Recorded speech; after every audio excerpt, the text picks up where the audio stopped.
Let me start with a statement you made to demonize Muslims in India. Sir, I have watched the briefings on both sides, and as far as I recall, there were Muslim Indian military officers who were conducting the briefing on the Indian side.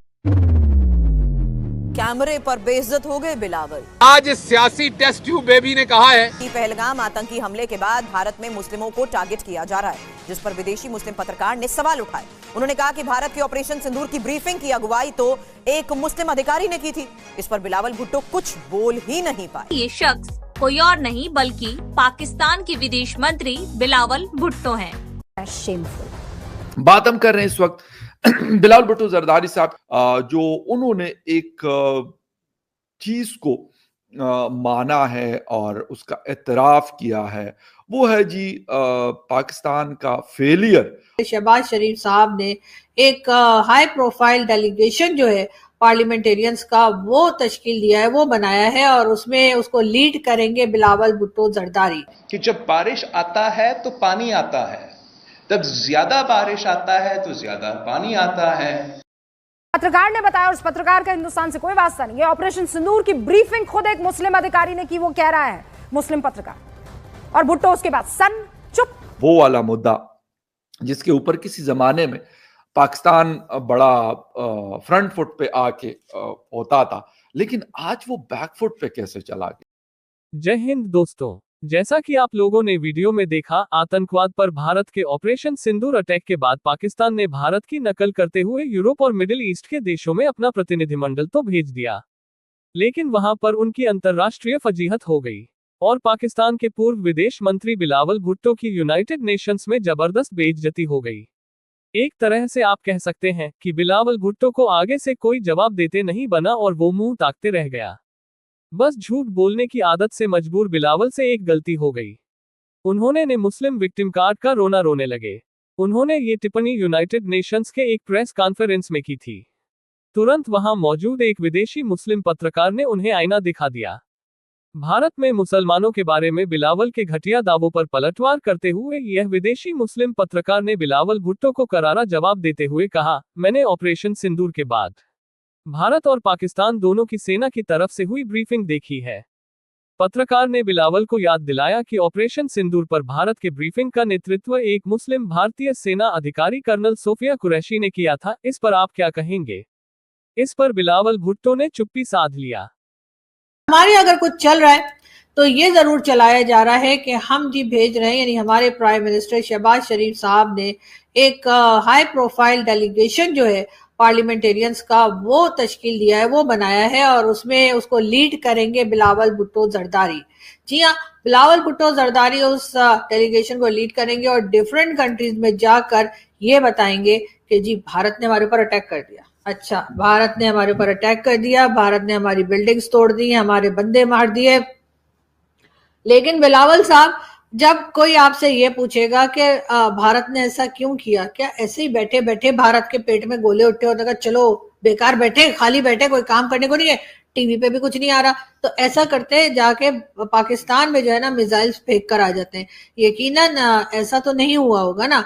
आप फिर ये तैयारी करके भी जाइएगा कि जब लोग आपसे ये कहेंगे कि जो भारत ने आपके ऊपर अटैक किया है, तो भारत तो ये कह रहा है कि वहां पर टेरर कैंप्स थे और वहां पे मसूद अजहर और दाऊद इब्राहिम और हाफिज सईद और इस किस्म के लोग रहा करते हैं, और ये वो लोग हैं जिन्होंने भारत में कई बार अटैक करवाए हैं, कई बार भारत में जिसे कहते हैं कहकर, नाम लेकर, बताकर अटैक किए, चाहे वो पुलवामा हो, चाहे वो उड़ी हो, चाहे वो पठानकोट हो, चाहे वो मुंबई अटैक्स हो। तो फिर इस सिलसिले में आप क्या कहेंगे? आपके पास तो एक यही बात होगी ना जो अभी हुआ है, यानी पिलग्राम का जो अभी एक अटैक हुआ है, क्या ये बता सकेंगे कि इससे पहले जब बार बार भारत ने आपसे बात की, बार बार भारत ने आपको बताया कि जी आपके यहाँ मुंबई अटैक वाले आपके यहाँ हैं, उड़ी वाले आपके यहाँ हैं, पुलवामा वाले आपके यहाँ हैं, पठानकोट वाले आपके यहाँ हैं, और आपके यहाँ से तो उन्होंने आईएसआई वालों को बुलाया भी था और वहां पे कहा था कि जी यहाँ पर आके चेक कर लीजिए, लेकिन उसके बाद भी कोई रिजल्ट नहीं निकला और आप जो है हाथ झाड़ कर आ गए और आपने कहा कि नहीं जी हमारे यहाँ से कुछ, हमारे यहाँ तो कोई टेररिस्ट रहता ही नहीं है।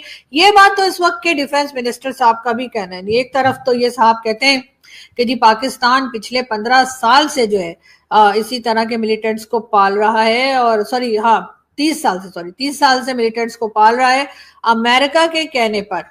और उसके बाद जो है जाहिर है वहां से आपको डॉलर मिल रहे थे तो आपने वो बात मान ली, लेकिन खैर अब आप ये बात भी मान चुके हैं। लेकिन जब भारत कहता है कि आपके यहाँ से अटैक हो रहे हैं, आपके यहाँ से मिलिटेंट्स के लोग या आपके यहाँ से जो जिहादी माइंडसेट आपने बना के रखा है वो जाकर वहां पे गड़बड़ कर रहा है, तो आप साफ इनकार कर देते हैं। वो वाला मुद्दा जिसके ऊपर किसी जमाने में पाकिस्तान बड़ा फ्रंट फुट पे आके होता था, लेकिन आज वो बैक फुट पे कैसे चला गया? क्या वजूहात हो सकती है? और क्या अब जो कश्मीर इशू जिसकी हम बात करते हैं, यानी पाकिस्तान बात करता है, पाकिस्तान की गवर्नमेंट बात करती है या पाकिस्तान का फॉरेन ऑफिस बात करता है, क्या दुनिया का कंसर्न है या नहीं?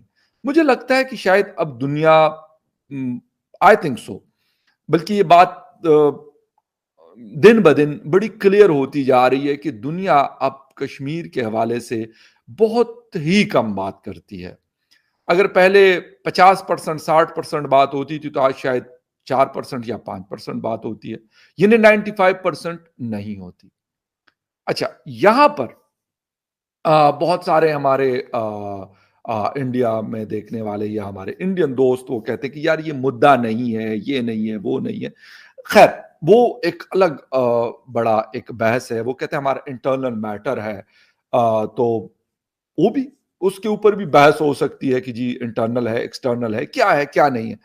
यहां पे मुझे बात करनी है पाकिस्तान के हवाले से कि पाकिस्तान क्यों बैकफुट पे चला गया। किसी जमाने में ये हिंदुस्तान के लिए एक बड़ा जिसे कहते हैं कि दुखती रग हुआ करती थी, यानी उनको पता होता था कि यार पाकिस्तान आएगा, उनके साथ हो सकता है 20, 30, 50 कंट्रीज इस बात को बात भी करेंगे इसके ऊपर, और ये बहस होती रहती थी।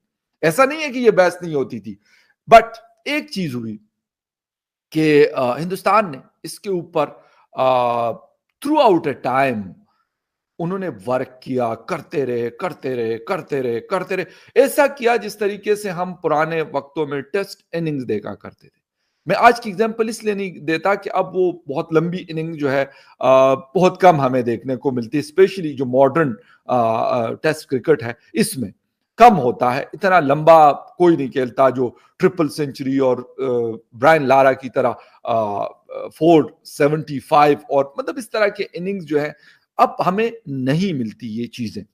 तो वो वाली टेस्ट इनिंग जो ब्रायन लारा और या राहुल द्रविड़ और या मोहम्मद यूसुफ या इंजमाम उल हक वो खेला करते थे, उस तरह की इनिंग के लिए इंडिया ने क्रीज पे खड़ा रहा, बॉलें रोकता रहा, जहां पे उनको बॉल लूज मिल गई उसके ऊपर उन्होंने शॉट मार के चौका भी लगा दिया, और लूज बॉल मिल गई वहां पे चक्का भी मार